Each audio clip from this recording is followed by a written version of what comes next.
Tired of being boxed in by filters when shopping for a car? Well, Car Gurus has the solution. Meet Car Gurus Discover, a new search feature where you can look for vehicles based on the way you think, using your own words. It's no wonder Car Gurus is the #1 most visited car shopping site according to SimilarWeb's estimated traffic data.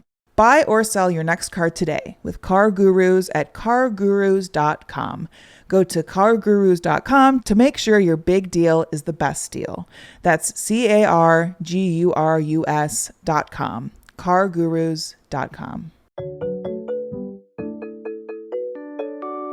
Hey Weirdos, it's Rachel. In case you missed it, I'm off on parental leave right now, but we're doing some really fun stuff while I'm gone. You've probably already noticed that we've got some amazing new episodes dropping into the feed, hosted by the one and only Jess Bodie. The next one of those will be coming in 2 weeks. But in between Jess's episodes, we're going to also be airing some reruns, which we've never done before. Because Weirdest Thing has been around for a long time. It's not quite in its awkward tween years yet, but we're getting there.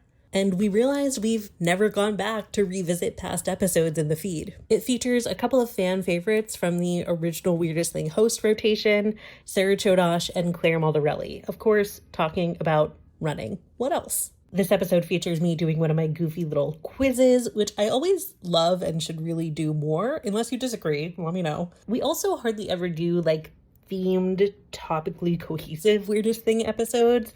It just isn't really our vibe to constrain people in terms of what they can talk about. Plus, now we have a guest host on almost every episode, and when I'm bringing folks in who are not part of the regular Weirdest Thing rotation, I'm definitely not going to tell them what they are and aren't allowed to talk about. So yeah, theme episodes like we're all talking about the Olympics are pretty rare, and I really love them. There's certain conversations you can just only end up having if everybody has come in having read about and thought about the same topic to get ready for the show. We also reference several other older Weirdest Thing episodes in this one, so it's kind of like a rushing nesting doll of vintage episodes. So just follow that rerun rabbit hole and enjoy the ride. Honestly, the only thing that doesn't hold up about this app is that I definitely say that we are hopefully at the tail end of the pandemic, and this was in the summer of 2021. That was not true, but in my defense, it should have been true, and we ruined it. By we, I mean, the collective public, and by the collective public, I really mean several elite government officials. But anyway, one quick thing I will add before we get into the episode is that I am spending a little bit more time on social media than I have in the last couple of years to make up for the fact that I've, otherwise fallen off the face of the earth to care for a newborn. You can find me on Blue Sky at Rachel Feltman or Threads, where my username is R.A. Feltman. Okay, let's rewind back to the 2020 Olympics, otherwise known as the 2021 Olympics, and enjoy the show. At Popular Science, we report and write dozens of science and tech stories every week. And while most of the stuff we stumble across makes it into our articles, we also find plenty of weird facts that we just keep around the office. So we figured, why not share those with you? Welcome to the Weirdest Thing I Learned This Week from the editors of Popular Science. I'm Rachel Feltman. I'm Sara Chodosh. And I'm Claire Maldarelli. Welcome back, Claire. Woohoo! Happy to be here. It's been a while. Listeners, of course, you already know, but Claire has been busy hosting our fantastic sister show, Ask Us Anything. It's on break right now, so definitely it's a great chance to go get caught up if you haven't been listening live. But Claire, in the off season, we're so thrilled to have you back on the Weirdest Thing team. Thank you. I'm excited to be back and talking about weird things again. Which you don't do on Ask Us Anything ever. Nothing right on that show. All right, so on the Weirdest Thing I Learned this week, we start by each offering up a little tease about some kind of fact or story we found in the course of reading, writing, reporting, etc., and decide which one we just absolutely have to hear more about first. Then, once we've all had time to spin our little science yarns, we reconvene and decide what the weirdest thing we learned this week actually was. Today, we are all talking about the Olympics, which had been postponed last year and seems like they might be postponed again, but I guess are happening as of the time of this episode's publishing, which is a choice we will not comment on. But there's a reason people love the Olympics, and while the choice to hold them at what we hope is the tail end of a brutal pandemic is maybe a little questionable, we can completely appreciate why people love them and are excited about them. So we are going to safely, from our respective homes, enjoy some Olympics-related content. Why don't we start with Claire's tease? Yes. Okay, so surprise, surprise, I'm talking about running. So I would like to talk about how the winner of the marathon at the 1960 Summer Olympic Games in Rome won the race barefoot. It's amazing. Oh, Jesus. I can't even run a regular marathon, much less barefoot. Yeah, it's wow, the marathon. That's amazing. Right? It's a lot of miles. It's not the event you would expect someone to somehow win barefoot, but yeah, and there was a lot of cobblestone involved, oh which my just God. sounds painful. Okay, well, my feet already hurt just thinking about it. Excited to hear more. Sarah, what's your tease? I'm going to talk about how there used to be Olympic medals for art and how that relates to the 1992 Dream Team. Ooh. See, art is really hard. I would fail utterly at Claire's Olympic like art. Claire's like Olympic marathon, no sweat. Olympic doodle, no thank you. Stick figures. Yeah. I couldn't do either. So Yeah, I was going to say, not two of my least strong areas, to be honest. Okay, I forgot to make a tease, but I guess I can. There are a couple teases for mine, and one of them is that Claire, in fact, at one point would have been the ideal Olympic athlete for reasons I will explain. And the other tease is that in the early days of the modern Olympics, there were just kind of no rules. And I'm going to talk about some of the bizarre circumstances that came out of that situation. I love this. I love no rules. I think all sports should have less rules. just chaos. All right, what should we start with? All great teases today. I want to start with the marathon. Okay, great, yeah. Okay, so I'm starting. All right. Yeah. Got all excited and then was like, oh, wait, okay, I have to go now. Right, exactly. Okay. Well, I think I haven't done Weirdest Thing recording like in so long. I was like, oh, I begin now. Okay, so these days, there's tons and tons of money and effort that goes into designing running shoes. I will know I'm obsessed with writing about it on popsci.com. And that includes a lot of them that are meant for running long distances like marathons, which is 26.2 miles long. In fact, there's been an explosion of marathon shoes on the market that have fancy midsole technology and literal carbon fiber plates that together give you superior energy return, which is essentially how much energy gets back to the runner on each stride. The more, the better, of course, which overall improves your running efficiency.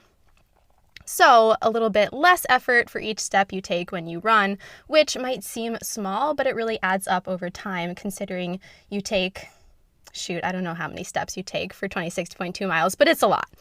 So much technology has come out in play that there's now limits on the height that running shoes can have. So in the Olympics coming up, the maximum height for running shoes is 40 millimeters. But if you've ever seen various running shoes on the market, they look like literal platform shoes or platform sandals that I used to love to wear in high school. So a lot of running technology these days, and it makes you wonder that in 1960, someone was able to run the entire race barefoot. I will explain. So in 1960, a guy from Ethiopia named Abebe Bikila, he was a not really well-known runner. He was known in the Ethiopian community as a sort of up-and-coming athlete. So he was born in a mountainous region in Ethiopia and really in a rural community. He was working as a cattle herder, and then when he was a teenager at age 19, he visited Ethiopian capital city of Addis Ababa, and he visited the Imperial Palace where he saw the bodyguard forces in training. And he was so impressed that he applied to join and was accepted. And in training, all of the guards were encouraged to, quote unquote, pursue vigorous physical exercise. And so he joined in and found that he had this natural ability to run really well over long distances. So quickly he did a 5,000-meter race and a 10,000-meter race. And then he started his marathon debut in the 1959 Military Forces Day celebrations in Addis Ababa. And that's where a coach saw him and was like, this guy's got talent. So started him on this sort of like rigorous training program.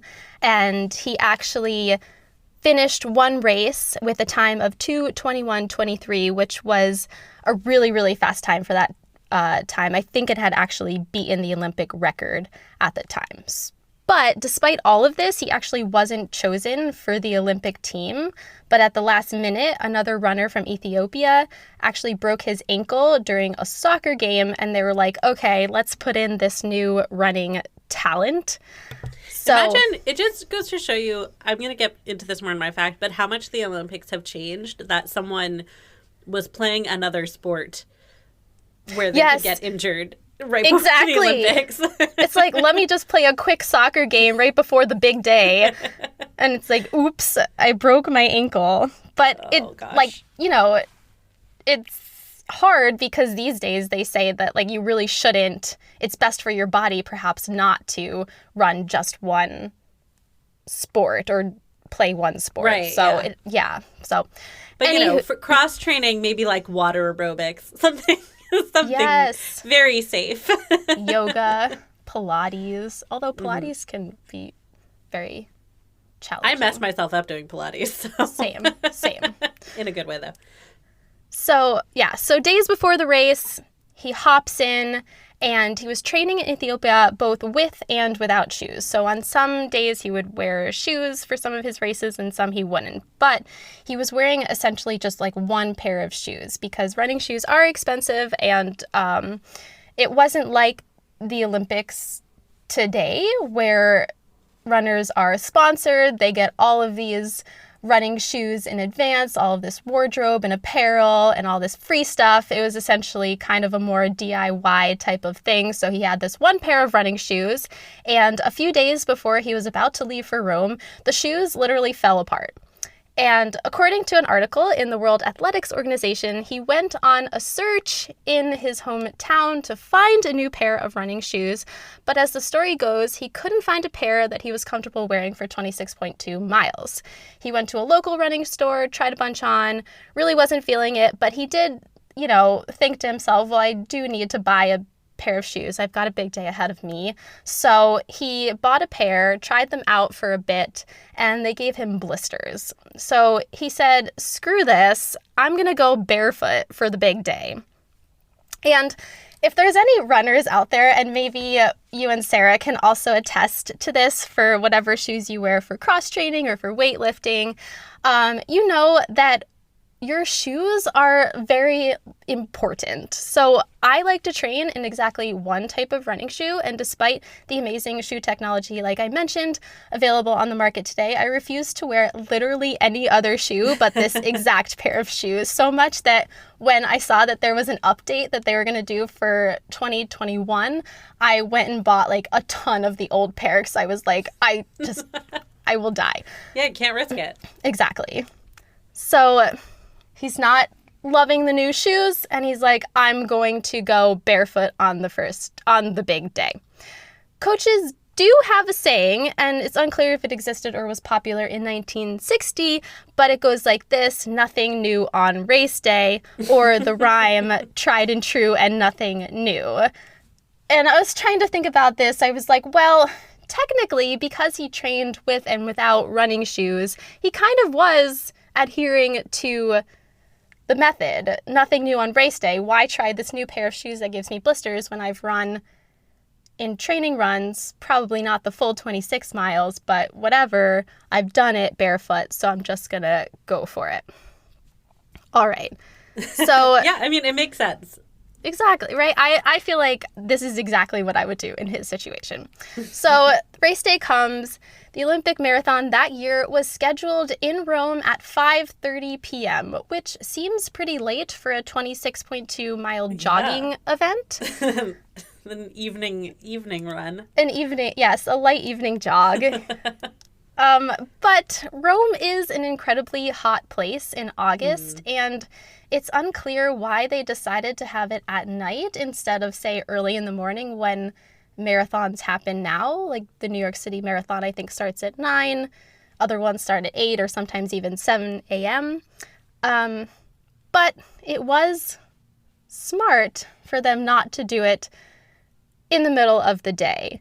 If you remember back to a previous episode of Weirdest Thing where I talk about the ill-fated 1904 Olympics in St. Louis, where they decided to start the marathon at 3 o'clock p.m., you'll remember that among other things that made that marathon perhaps the most ill-fated in history, that start time in the heat of the day didn't really bode well for the runners. And there was like one water station, right?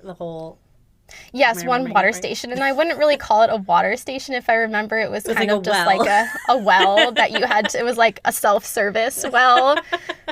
So that was such a great episode. People definitely need to go back and it was so scary. But you will still want to run a marathon. Don't worry. Well, I hope.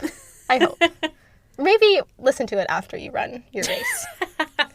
Anyways, okay, so the race starts, and right away a group of 4 runners set the pace, including Bakila and a key rival of his, this guy from Morocco named Radi Ben Abdesselem. So the race continues, and if anyone knows anything about following marathons, you know that even though the marathon is technically 26.2 miles, once you hit the elite racing teams and runners and Olympics where everyone is going really, really fast, the race doesn't really start until the 20-mile mark.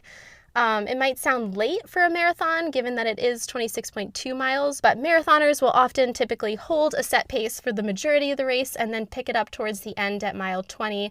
And it's like whoever has it left in the tank is going to be the winner. That is not how I race a marathon. I just go hard, fast, and then die at the end.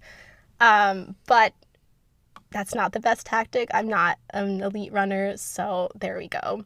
So they're at the 20-mile mark, and it was essentially pitch black at this point because they started at 5:30 p.m., and they actually had to light Olympic torches in order to illuminate the roads for the runners because they couldn't see anything, and it was cobblestone, again, throughout Rome. So he's running. It's pitch black. There's like torches with runners running along with the torches to kind of try to keep up with the runners. And he's still going barefoot. And at this point, he's running over total cobblestone. And I don't mean like cobblestone, like, you know, like the nice cobblestone. It's like the bad cobblestone.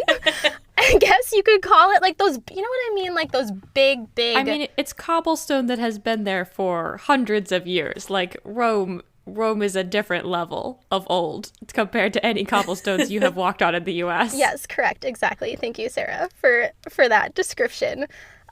Like the big stones, you know, like you're running on giant stones, and it sounds terrible. And if you Google 1960 Olympic Marathon, you can see some great footage. And he is just running straight through on this cobblestone, and a documentary about the event, quote unquote, calls it "He was in the zone." So they enter the last 500 meters, which is essentially like the last 0.2 of the 26.2 mile race, and he just ditches his competitor in the dust. There's like 2 runners at the end, and he like sprints to the finish in 2 hours, 15 minutes, and 16 seconds, breaks the previously held marathon record, all totally barefoot, in the dark, running on cobblestone. And I will just say, he seems like such a great person. In his interview at the end, he said, quote, "I want the world to know that my country, Ethiopia, always won with determination and heroism." Winning that race, he also became the first Black African to win an Olympic gold medal. And 4 years later, he also won the gold medal in the 1964 Tokyo Olympics, though he was wearing shoes and socks. So, moral of all of this story is, and something that I've been trying to keep in the back of my head, I guess, when I cover running technology and running shoes and marathon shoes and stack height and midsole technology and all of that, is you could be the best, you could wear the best running shoes on the planet, but my favorite part of marathons and Olympic Games is that you never know what is going to happen on race day. And so much of it, like, yes, you can measure how much better this running shoe will help your economy or whatever, but you also have to take into account the person's training and their determination and their grit. And I think that's what makes the Olympics even just a great thing to watch. I love that. I feel like it is, like, it's fun to get caught up in, like, the gear and the tech and, like, getting new shoes. Like, I don't even run. And when Claire gets, like, new running shoes delivered to the office that, like, someone has sent her to test, I'm like, look at these cool shoes. Like, I don't know anything about running shoes at all. I only know about weightlifting shoes. But, like, it's fun to talk about it and to, like, get caught up in it. But it's true. Like, at the end of the day, shoes that give you, like, 1% more power return kind of pale in comparison to all the rest of the training that you do. Like, if you sleep properly and eat well and train hard, like, all of that's going to make such a much, much bigger difference than a pair of shoes. I guess it's once we get, like, we've gotten so elite and so like, we're pushing to the forefront of especially, like, sports like running, that I guess we're sort of at this phase where every microsecond counts. yeah, exactly. It's but like for those, most people, like, it's like that you won't notice. It doesn't matter at all. Yeah. I think it's funny. Yeah, exactly. Although I don't know if it has made me want to run barefoot. Like, there was a big movement back, I think it was like in the 90s, of like barefoot running and those like shoes that look like, that's where those weird toe finger shoes came from. Yeah, I'm really glad that like phase is over. But not for some people. No. I went on a date once with a guy who was just wearing those shoes out in the world. Have you seen those high heels with the toes? Oh no, what? It's made by the same people. It's like a collab with some, like, high fashion brand, and also Vibram, who made the toe shoes. I think I'm gonna find them and send them to you. They're really upsetting looking. Yes, the more get back to nature by wearing high heels, toe shoes. Yeah, I just don't understand. Like, my feet are so uncomfortable when my toes are separated from each other. Like, they like to be together, and like when they're forced to be apart and just be stuck next to two pieces of rubber or fabric, they're just miserable. Like, I can't even wear toe socks. It's very sad for more than like 10 minutes, and I'm just so uncomfortable. Toe socks also freak me out. They're weird. Yeah. It's not natural. Toes should be together. Exactly. This is an official pop size stance. All right, we're going to take a quick break, and then we'll be back with more facts. Tired of being boxed in by filters when shopping for a car? Well, Car Gurus has the solution. Finally, car shopping made for you. Meet Car Gurus Discover, a new search feature where you can look for vehicles based on the way you think, using your own words. Whether you want great gas mileage for road trips or extra trunk space for the whole group chat, simply type it in and Car Gurus Discover will give you real, shoppable listings that match. It's the smarter way to find the car that fits your life. With more than 4 million listings, Car Gurus has the biggest selection of cars, so it's easier than ever to find the right car and the right deal. It's no wonder Car Gurus is the #1 most visited car shopping site according to SimilarWeb's estimated traffic data. Buy or sell your next car today with Car Gurus at cargurus.com. Go to cargurus.com to make sure your big deal is the best deal. That's cargurus.com. cargurus.com. Okay, we're back, and I'm going to get into my fact, which is going to start with a quick quiz. We had a lot of fun with me making up fake sports back in our episode where I talked about cheese rolling. a fan favorite, I think. So go back and check it out if you haven't already. I think this quiz about which sports did or did not happen in the Olympics may be a bit easier than the made-up sport quiz, but we'll see. We'll see how we do. Okay, so which of the following sports have not been played at the Olympics? We have first, Nordic folk wrestling, motorboating, or cheerleading.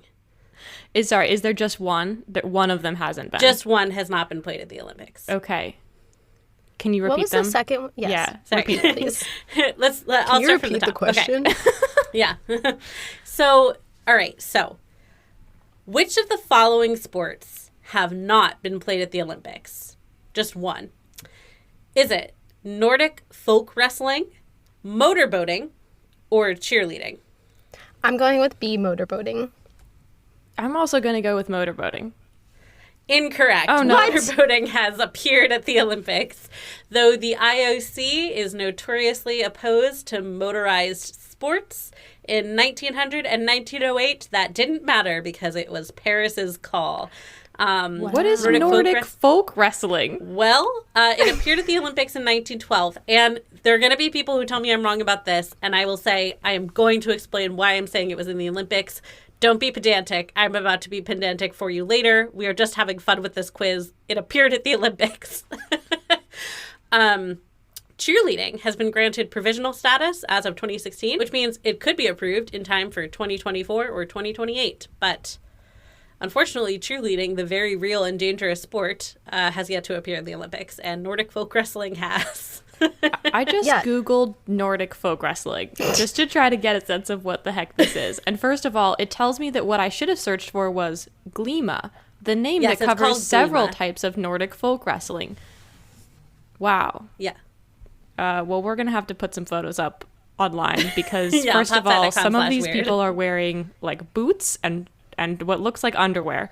So it's a great image. Well, I was just going to ask what you don't the do attire Nordic is. folk wrestling naked. It's cold.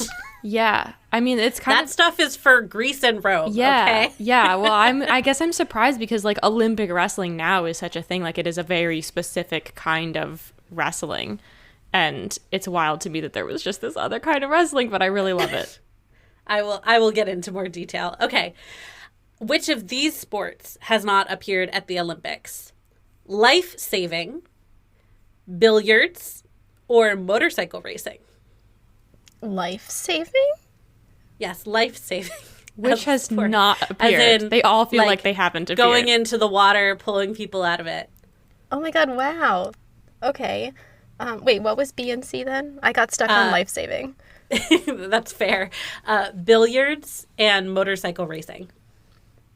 Oh God, I want to go for motorcycle again, but after motorboating, I'm scared. Same. I'm feeling, yeah, I have the same thought process, so I'm just going to go with A, life saving, because that just sounds wrong. Like, Well, unfortunately, it has appeared in the Olympics. Billiards has been trying to get into the Olympics since the 1950s, but the IOC thinks it is a game, not a sport. Okay, they're right, but I was gonna say billiards. Dang it. okay, that Dang it, makes sorry, no I'm sense. sorry. I should have given you more time, Sarah. It's okay. I'm sorry. It's okay. I just was so perplexed. They all sounded like they definitely should have never been in the Olympics. I want to say that that's totally makes no sense on their part because the Olympics are literally called, quote unquote, the Olympic Games. So, but If I've learned anything from my research for this episode, it's that the IOC is a very pedantic organization. God.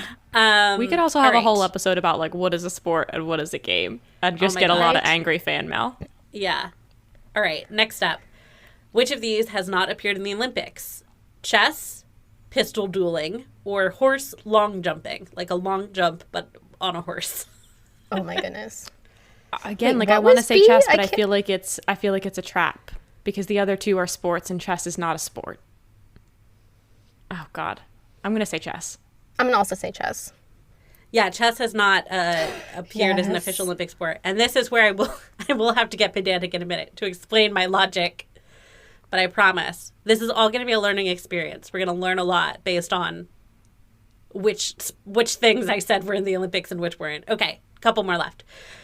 Which of these was not in the Olympics? Cannon shooting, underwater hockey, solo synchronized swimming. Cannons. Underwater hockey. Okay, so underwater hockey indeed has not been in the Olympics, but it is a real sport, as I outlined in... shooting is a cannon's not a I sport? thought you made that up. No, Claire, this was back in my episode where I did a made-up sport quiz. Underwater hockey was one of the trickiest ones. Yes, exactly. Dang it. I was on that episode and I got fooled this time. Oh. But shooting a cannon's not a sport. Well, shooting a cannon is really hard, Sarah. It's a skill. It's not a sport. Okay, now bonus round, and this is the last one. Which of these took place in Paris 1900? Live pigeon shooting or pigeon racing? Oh, pigeon racing. Pigeon racing. It's a trick question. They both took place. Oh, no. Rachel. Okay, yeah. So I could get into a little bit more detail about some of these sports throughout my explanation, but I need to give people a little bit of historical context here. So the Olympics are at least 3,000 years old. That's when we know the ancient Greeks were definitely holding several major sporting festivals a year, one of which took place every 4 years in Olympia. Though that may have only been a foot race at first, actually. But they didn't exist from the year 400 to the year 1859. The ancient Olympic Games tapered off during the Roman Empire because the Romans had sporting events like gladiator fights, but those were like largely framed as entertainment, not as like a competition for the sake of the competitors. Plus, the games had pagan associations as they were originally part of religious festivals. So, during the rise of Christianity in the Roman Empire, that was, bad news for the Olympics, basically. So it was in 1859 that Greece started holding modern Olympiads in Athens, and some other countries followed suit. So for a while, there were like Olympics in different countries. Different countries just had their own Olympiads. The first international Olympic Games took place in Athens in 1896, which was not long after the International Olympic Committee first formed, now known as the IOC most times. The Winter Games weren't a thing until 1924, actually, and in general, it took about that long for the Olympics to look anything like the events we hold today. For starters, Olympians had to provide their own lodging until 1932. So for those first games, most non-Greek competitors were people who happened to be in Athens for some other reason. That's why there was a big showing of members of the British Embassy in Greece at the Olympics. Also, only amateurs were allowed to compete, which I'll talk more about in a minute, and rules were really all over the place. So for those first few Olympic Games, and especially the second iteration, which was Paris 1900, countries could kind of just insert events that they expected locals to do well in, which led to some very weird competitions. And one great example of this is that in 1900, France included croquet in the Olympics, which only French people signed up for, albeit some of them women, so that was cool. That was the first Olympic event that women were allowed into. But only the French people played croquet. And then, so at 1904, at the St. Louis World's Fair, which also held Olympic Games, America decided to feature roque, ROQUE, which is literally just taking the first and last letters off of croquet. And it's an American It's an American variant of croquet that pretty much no one played outside the U.S., so only Americans signed up for that at the Olympics. So people pulled this kind of crap all the time, where they were just like, we are going to show off to the world how good we are at this sport that none of them care about playing.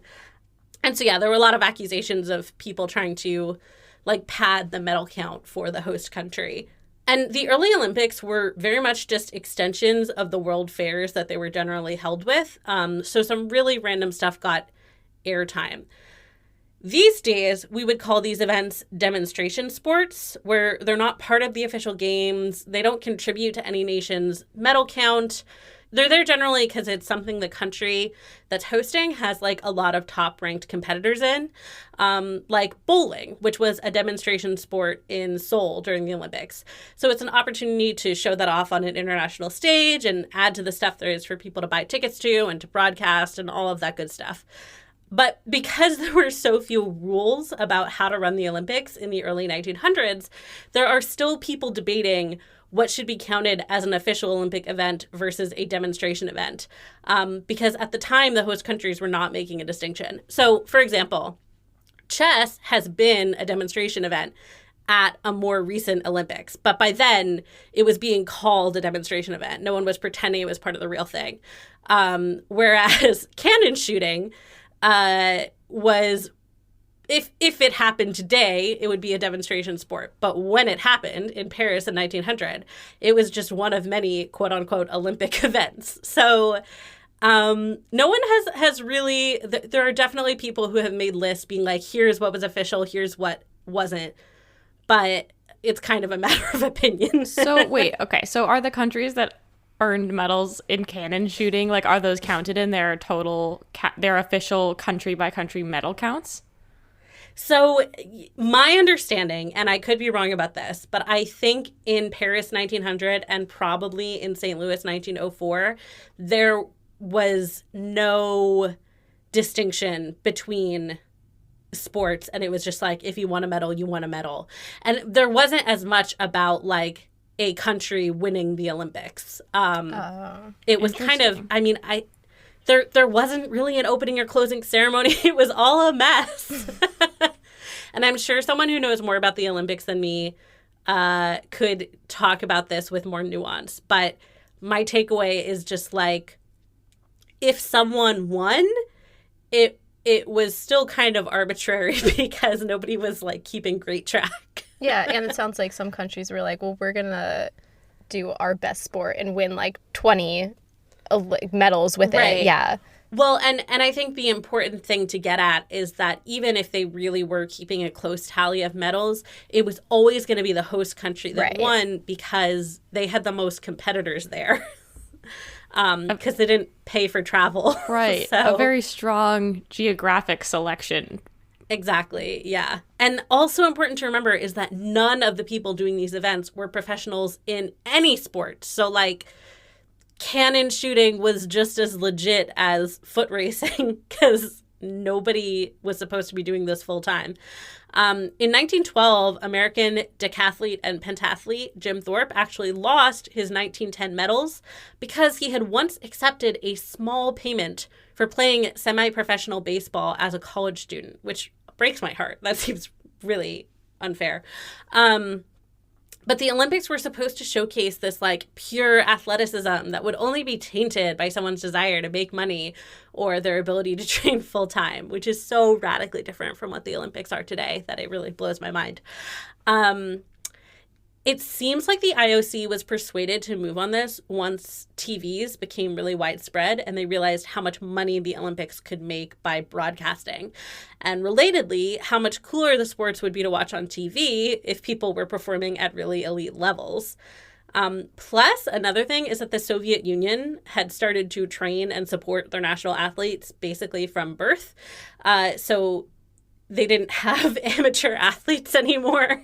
And so other countries needed to turn to full-time professional competitors to have any chance of beating people from the Soviet Union. The Canadian Amateur Hockey Association actually sounded the alarm on this, in regards to the Soviet Union's team, particularly in the late 60s.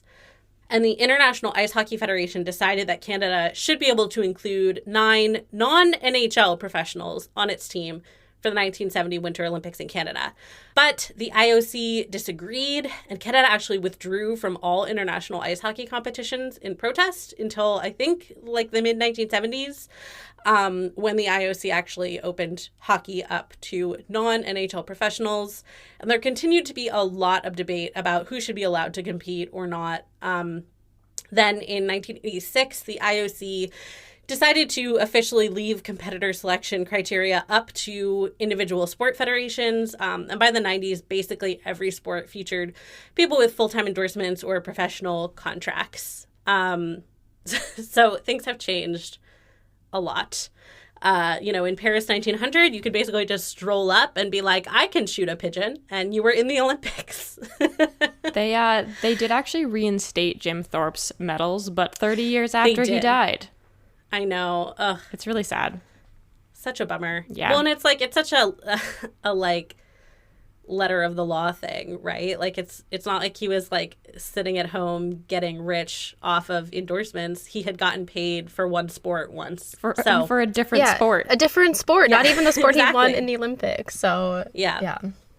But again, IOC, very pedantic organization, I think.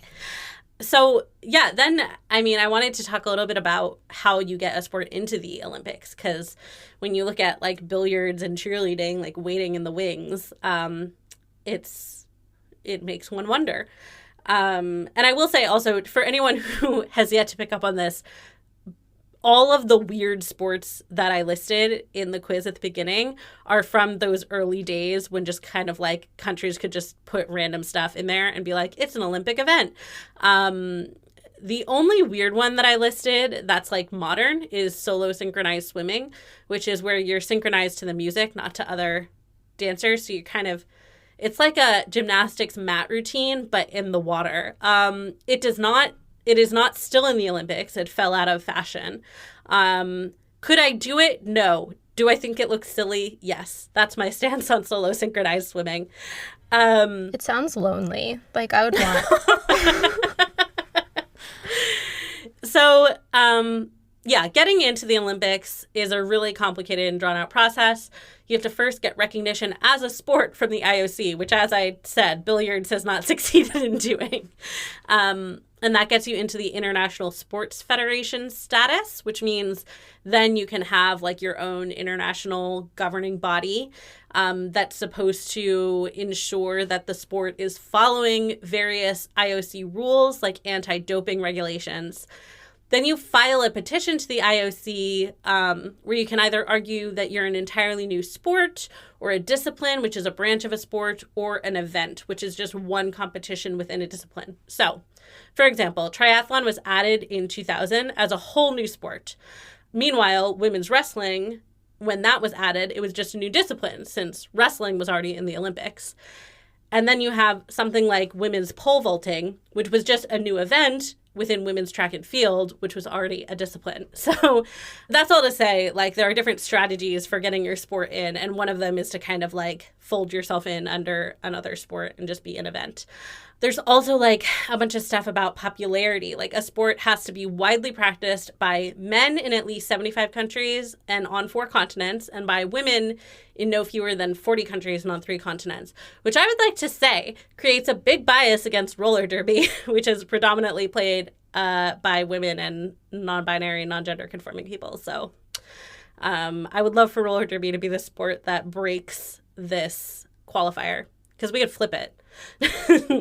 The sport must also increase the value and appeal of the Olympic Games, reflect its traditions. And then there are rules about, like, they have bans on purely, quote, mind sports, like chess, I guess. I guess that's what they would call a game, is a mind sport. I feel like that's so untrue. Because all sports are mind sports. All sports are mind sports, but I kind of appreciate the characterization of chess as like, it's not a sport, but it is a mind sport. Okay, but there was that article in, I think it was ESPN like a year or two ago, or maybe even a few years more, that like chess players actually burn like tons and tons of calories, and they have to like, it's true. Yeah. It's physically intense. That wasn't well, and relatedly, so they're really against sports dependent on mechanical propulsion. You know, we had motorboating and motorcycle racing in some of those really early Wild West days of the modern Olympics, but the IOC does not like mechanical propulsion, which has kept various forms of automobile racing out of the Olympics. And we also know that race car drivers go through incredibly intense physical stress. But I feel the same way about car racing, where I'm like, it does require a lot, like it's a massive physical skill. You do have to be physically fit, but like, you're not propelling you forward, right? You know? I understand it. I do. So yeah, the sport has to be popular enough to be a draw. It has to be a good return on investment in terms of how expensive it is to create facilities for it. So like if you have a sport that can't be done on like the same playing field as an existing Olympic sport, then that's going to hurt your chances. And then like how psyched are people going to be to watch it on TV? Like surfing is getting its Olympic debut whenever these Summer Olympics actually occur. And, you know, that's one where technically all you need is an ocean, but I guess you need a pretty good ocean. Yeah. So like that's probably tough. On the other hand, it's going to be a huge draw. People are going to be really jazzed to watch Olympic surfing for the first time. So I'm sure that, you know, had some weight for the IOC. And there also has to be space for it. These days, events usually only get added at the cost of other events. So I feel like we don't hear about this a lot because it's rare that they shed an entire sport or even an entire discipline, but they might get rid of events under it, like a particular type of middle distance race or something. So I feel like most people who aren't interested in that particular sport don't really pay attention as those things get kind of shed based on like changes in popularity or in the number of competitors around the world. And then that's how we get kind of other events inserted in. So yeah, basically my point is the Olympics was super made up for the first few decades that we did it, and a lot of really weird stuff went down, including some very racist stuff at the St. Louis 1904 Olympics, where they did. They had what they called anthropology days, which were an extension of the human zoos that were very popular at World Fairs. World Fairs were really messed up. I've talked about this on previous episodes of Weirdest Thing. They had like eugenics tents in the science section. They had human zoos where it was just like they shipped people in from other countries so that you could be like, oh, wow, look at these non-white people. Ooh. But at St. Louis and at some other World Fairs where they had Olympics, they would have an Olympics anthropology day, which was just the people from the human zoos doing sports. But it wasn't even, they didn't get medals that counted towards particular countries. That was the one place where the Olympics would draw the line and say this isn't part of the real Olympics. So anyway, the Olympics, what are they? Who knows? A mostly modern invention based on a misunderstanding of what the ancient Olympics used to be. Yes, absolutely. Well, it really fascinated me because I think as someone whose entire life has been in the like, you know, post-amateur era of the Olympics, it just surprised me how recently they were so different. It's really presented as like a storied historic institution, and it's all pretty made up pretty recently. Yeah, this is what bothers me about the IOC acting all high and mighty about like, oh, we can't allow like cheerleading into the Olympics because like what would that say about the Olympics? Like, I don't know, like it's all made up and we've just always arbitrarily decided what gets to be in the games. I don't like that's true. All right, well, we're gonna take a quick break and then we'll be back with one more fact.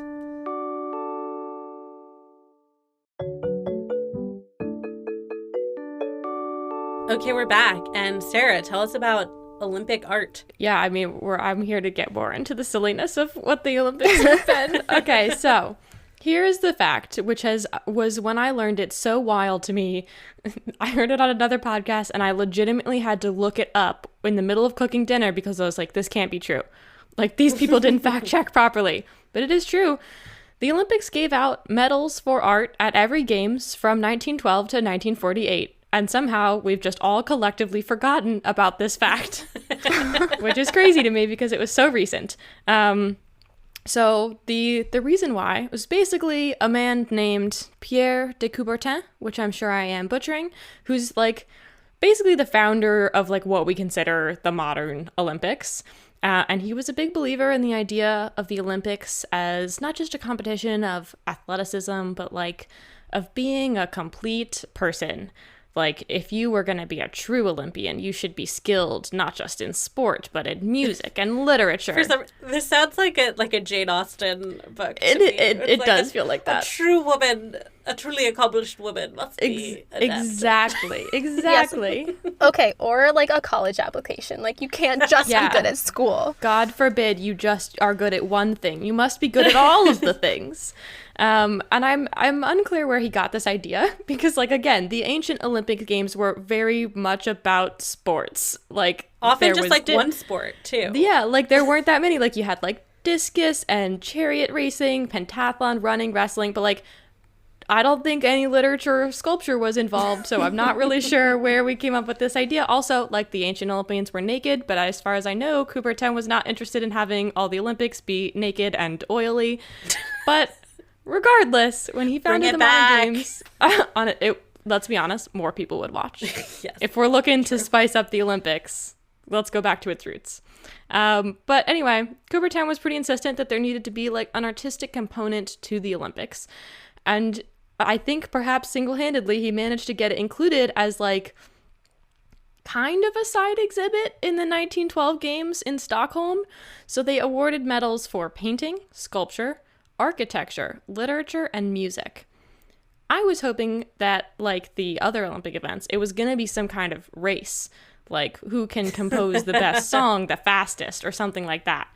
But you just submitted your work in advance, like it was just kind of like a normal art competition. They all had to be Olympics or sports themed. And then it was basically like exhibited at the games, and the judges then got to give out medals. So over the course of these years, the judges gave out 151 total art medals and also withheld a lot of medals because at the time the judges were just allowed to say like, we didn't think that any of these things deserved a medal. What?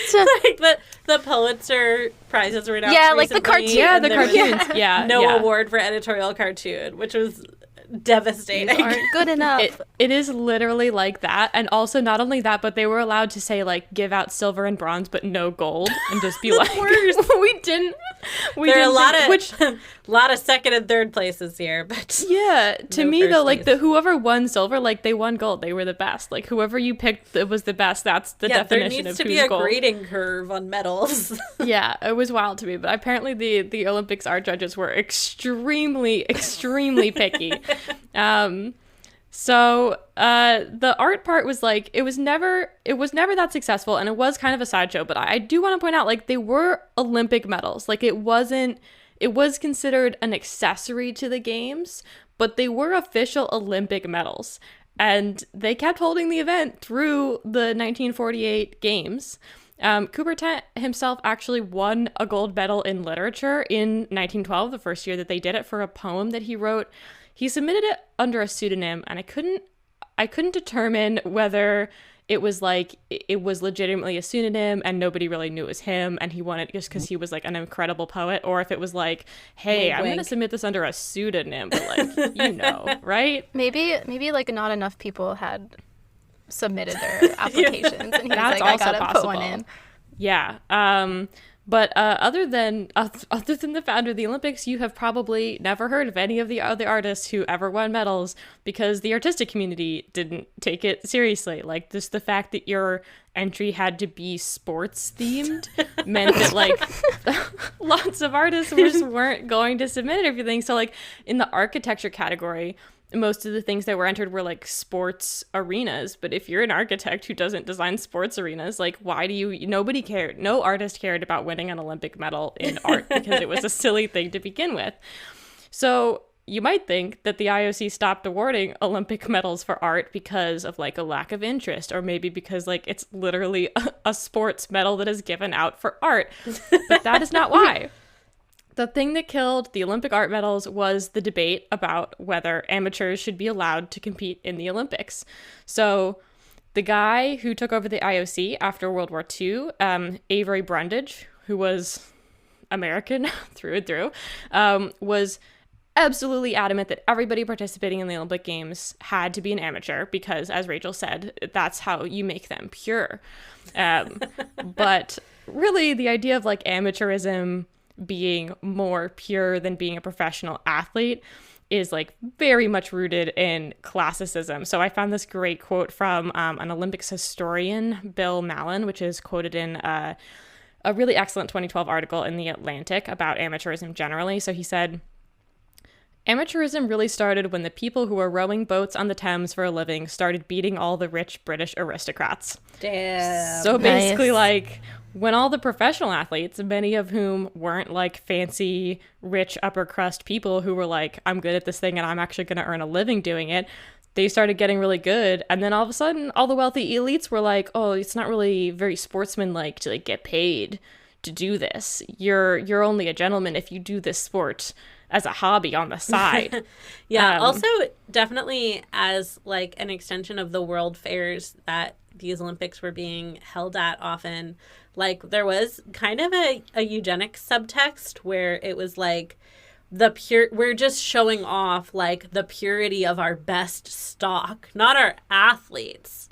This is just like how good, you know, your standard well-bred Frenchman is at shooting a pigeon because of our good breeding. I definitely, like, I didn't read anything that, like, came out and said this explicitly, but again, it's like these were happening at world fairs that had competitions for the most well-bred baby with the best head shape and things like that. Oh my goodness. And yeah, definitely all of the talk of, like, maintaining the purity of their athleticism really skeeved me out. It's super hypocritical because, like, rich people were fine to pay pro athletes to like teach themselves and their sons, because like, let's be honest, it wasn't women competing, how to like play tennis or like row, but they also simultaneously like looked down on the people who they clearly considered experts in their field because like they had the audacity to actually get paid to do the sport.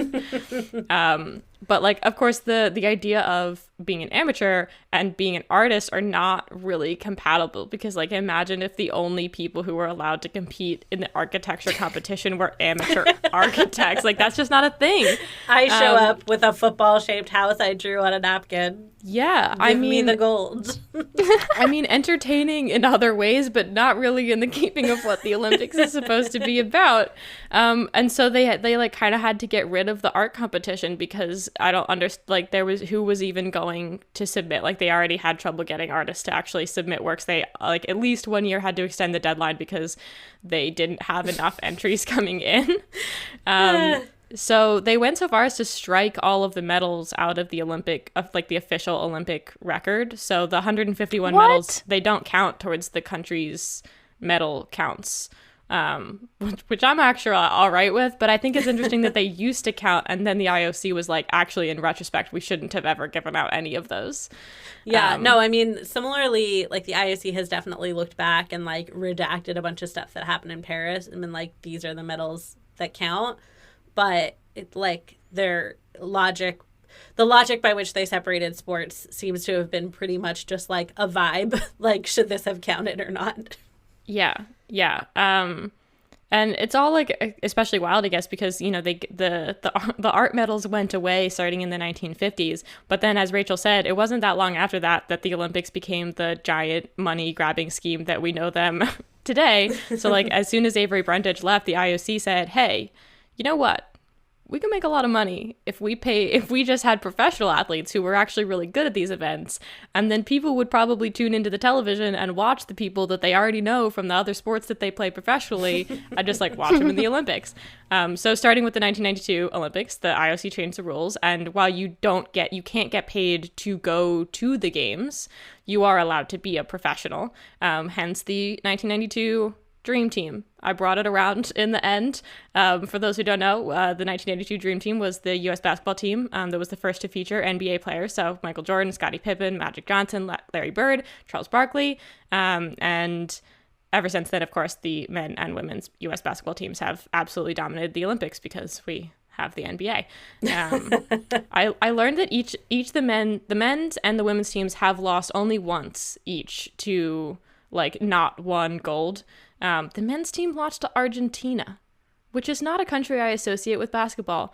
But as I learned in researching this, basketball is an amazingly popular sport outside of the U.S. That's one of those sports that I think is just U.S. centric, and it is so popular like many other places in the world. It did make me kind of wonder, like, what would art look like if it were in the Olympics today? Like, if pro artists today could enter into the Olympics, would it be more interesting because you could make money off of it and like be an actually interesting person? It still makes no sense to me to have an art medal as an Olympics thing, but there is kind of like art exhibitions related to the Olympics. Like, there's always sculptures and things, and often when you go to cities that have hosted in the past, they'll still have like artifacts from the Olympics that are like up and around the city. But yeah, this is just crazy. It's crazy to me that we have just like entirely forgotten that for like a large chunk of the modern Olympics, we gave out art medals. It's just, the Olympics are silly. I love them, but also they're so silly. All right. What was the weirdest thing we learned this week? I'm giving my vote to the barefoot foot race. I still like art in the Olympics. I was going to Because vote I'm for so one of bad at Rachel's, so art. it's a three-way tie. Wow. The IOC would be horrified, but I know. They would have some Refuse rule. to give out a gold. we'll take the W's. All right. The Weirdest Thing I Learned This Week is a popular science podcast. We're available on all major podcast platforms, so subscribe wherever you're listening now. And if you like what you hear, please rate and review us on Apple Podcasts. It helps other weirdos find the show. For more information on the stories you heard in this episode, come find us at popsci.com/weird. You can buy our merch, including Weirdest Thing t-shirts, tote bags, and mugs at popsci.threadless.com. The show is produced by all of our hosts, including me, Rachel Feltman, with editing and audio engineering by Jess Bodie. Our theme music is by Billy Cadden. If you have questions, suggestions, or weird stories to share, tweet us at weirdest_thing. Thanks for listening, weirdos.